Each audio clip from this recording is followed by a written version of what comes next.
Aujourd'hui, nous allons étudier les contenances. D'abord, qu'est-ce que c'est une contenance? C'est la quantité qu'un récipient peut contenir. On peut comparer les contenances de deux récipients de formes différentes. Pour cela, il y a deux façons de faire. Premièrement, je peux transvaser le contenu du premier récipient dans mon deuxième récipient.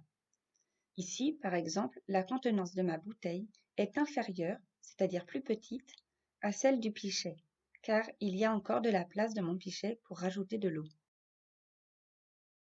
Deuxièmement, je peux transvaser chacun des récipients dans un troisième récipient, appelé étalon. Après avoir transvasé le contenu de mon premier récipient, je marque à quel niveau l'eau du premier récipient arrive, puis je le vide. Et je recommence avec le deuxième récipient avant de comparer les deux marques obtenues.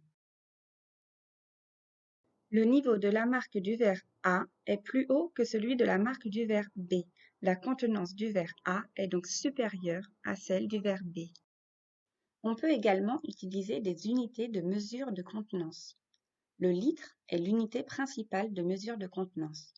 Tout comme les mètres et les grammes, le litre fait partie du système métrique. C'est un système décimal, c'est-à-dire qu'il fonctionne en comptant par paquets de 10, qui a été inventé pour simplifier les calculs.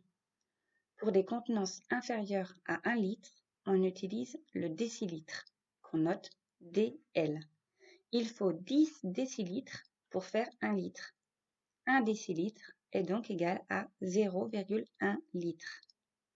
Le centilitre, qu'on note CL, il faut 100 centilitres pour faire 1 litre. 1 centilitre est donc égal à 0,01 litre. Et le millilitre, qu'on note ML, il faut 1000 millilitres pour faire 1 litre. 1 millilitre est donc égal à 0,001 litre. Voici le tableau de conversion des mesures de contenance.